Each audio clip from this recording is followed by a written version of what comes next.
ঋষভ পান্তের জন্য বড় আপডেট। ঋষভ পান্তকে নিয়ে বিগ ব্রেকিংও বলা যায়। আইপিএল শুরু হচ্ছে এবং তার আগে সবচেয়ে বড় খবর, ঋষভ পান্তের ক্রিকেট খেলার ব্যাপারে এনওসি দিয়ে দিল বিসিসিআই।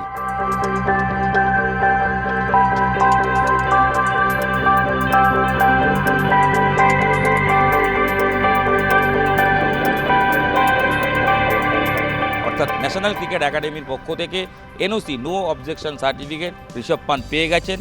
তার ফলস্বরূপ তিনি আসন্ন আইপিএলে দিল্লির হয়ে মাঠে নামতে পারবেন এবং অবশ্যই দিল্লির নেতৃত্ব দেবেন। এবং যেটা শোনা যাচ্ছে, প্রয়োজনে তিনি কিপিংও করতে পারবেন। এবং জয় শাহ এ ব্যাপারে স্পষ্ট বক্তব্য দিয়েছে। তিনি সংবাদ সংস্থাকে দেওয়া ইন্টারভিউতে তিনি বলেছেন যে ঋষভ পান্তকে দেখে তারা খুশি, তারা কতটা তার ইমপ্রুভ যথেষ্ট আকর্ষণীয় এবং প্রশংসাযোগ্য। ব্যাট হাতে যতটা ভালো ব্যাট করছেন, তিনি কিন্তু কিপিংও করছেন এবং সব দিক মাথায় রেখে তাকে কিন্তু এনওসি দেওয়া হয়েছে। পাশাপাশি ঋষভ পান্ত ইস্যুতে কিন্তু সৌরভ গঙ্গোপাধ্যায়, দিল্লি দলের অর্থাৎ আইপিএলে দিল্লি ফ্র্যাঞ্চাইজির ডিরেক্টর, তিনিও কিন্তু খুব আশাবাদী। তিনি বলছেন যে হ্যাঁ, ভালো খবর, ঋষভ এনওসি পেয়ে গেছে এবং ঋষভ পান্তকে পাওয়াটা অবশ্যই দলের ভারসাম্য বজায় রাখবে। এবং মিডিল অর্ডারে যেখানে ঋষভ ব্যাট করেন, সেখানে ঋষভ পান্তের মতো ব্যাটসম্যান কিন্তু অবশ্যই দরকার এবং সেই ব্যাটসম্যান কিন্তু অবশ্যই দলকে ভারসাম্য দেবে। এবং গত বছর আইপিএলে দিল্লি খুব একটা ভালো কিছু করতে পারেনি, তাই ঋষভ পান্ত আশায় দলের যে অনেকটা উপকার হবে এটা নিশ্চিন্তে বলা যায়। এবং ঋষভ পান্ত ইম্প্যাক্ট প্লেয়ার হিসেবে খেলবেন, সেক্ষেত্রে শুধু ব্যাটিং করবেন, কিপিং কি করবেন না? নাকি জয় শাহ যেরকম বলছেন তিনি কিপিং দেখেছেন নেটে, বা যে খবর পাওয়া যাচ্ছে কিপিং ভালো করছে, সেক্ষেত্রে কিপিংও করবে ঋষভ পান্ত। সে ব্যাপারে যদি এখনও কোনো সিদ্ধান্ত হয়নি বলেই জানাচ্ছেন সৌরভ গঙ্গোপাধ্যায়। আসুন একবার আমরা শুনি ঋষভ পান্ত ইস্যুতে সৌরভ গঙ্গোপাধ্যায়, দিল্লির মেন্টার, তিনি কি বলছেন। আমাদের সবচেয়ে বড় পজিটিভ হচ্ছে ঋষভ পান্ত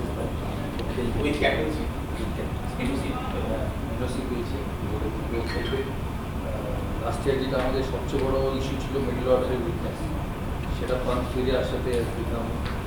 কারণ তোমরা জানো, যেমন কেকেআরে শ্রেয়াস আইয়ার ছিল না, lost lot of fire power due to injury. তো that is the biggest positive of Delhi. তারপরে everybody has to contribute and সারা সিজনে, সারা বছর ধরে অনেক এফর্ট গেছে, camp, training, option. Hopefully they'll turn up and play. Already বাইজাকে না, সে জানি না, মনে হয় না রিসপেক্ট। দিল্লি ক্যাপিটালসের মেন্টার সৌরভ গঙ্গোপাধ্যায়, তিনি ঋষভ পান্তকে নিয়ে কিন্তু উচ্ছ্বসিত এবং ভূয়সী প্রশংসাও করলেন, পাশাপাশি তার খেলার ব্যাপারে বড় আপডেট দিলেন। আরও একটা আপডেট রয়েছে, জয় শাহ বলছেন বিশ্বকাপেও ঋষভ পান্ত খেলতে পারেন। হ্যাঁ, ঠিকই শুনছেন, বিশ্বকাপে ঋষভ পান্ত খেলবে কি খেলবে না তা নিয়ে একটা দোটানা রয়েছে। অবশ্যই এখনও সেটা রয়েছে, কারণ ঋষভ পান্ত সেই প্রায় 1.5 বছর আগে গাড়ি দুর্ঘটনায় ডিসেম্বর মাসে তিনি দুর্ঘটনায় আক্রান্ত হন। তারপরে তার এমন একটা পরিস্থিতি তৈরি হয়, সেখান থেকে মাঠে ফেরাটাই খুব চ্যালেঞ্জিং ছিল। এবং সেই সময় প্রত্যক্ষদর্শীরা বলেছিলেন যেভাবে তার গাড়ি দুর্ঘটনাগ্রস্ত হয়েছিল, তাতে তার প্রাণে বেঁচে যাওয়াটা সত্যিই একটা বড় বড় সুখবরের ছিল। এবং তিনি ক্রিকেট মাঠে ফিরতে পারবেন তখনও আশা করা হচ্ছিল, তবে তার যে সময় লাগবে সেটা তখন থেকেই কিন্তু বোঝা যাচ্ছিল। অবশেষে প্রায় 1.5 বছর পর, মধ্যিখানে একদিনের বিশ্বকাপ চলে গেছে, আইপিএল চলে গেছে একটা, তারপরেও কিন্তু ঋষভ পান্ত হাল ছাড়েননি। প্রায় 1.5 বছর ধরে এনসিএতে, ন্যাশনাল ক্রিকেট একাডেমিতে রিহ্যাব করেছেন, নিজেকে তৈরি করেছেন এবং মাঠে ফেরার জন্য তৈরি হচ্ছেন। জয় শাহ বলছেন যদি আইপিএলে ব্যাটিংয়ের পাশাপাশি ঋষভ পান্ত ভালো কিপিং করে, তাহলে কিন্তু অবশ্যই আসন্ন টি20 বিশ্বকাপ জুন মাসে যেটা হবে, তাতে প্রথম চয়েস ঋষভ পান্ত। বুঝতে পারছেন কত বড় আপডেট। ঋষভ পান্তের কাছেও কিন্তু এটা বড় মোটিভেশন। ঋষভ পান্ত যদি সত্যি ব্যাট হাতে তিনি আগের মতো ছন্দ ফিরে পান, দেখুন একটা জিনিস রয়েছে, অবশ্যই দীর্ঘদিন 1.5 বছর পর প্রতিযোগিতামূলক ম্যাচ তিনি এখনও খেলেননি। নামার পর কি করবেন সেটা তো সময় বলবে।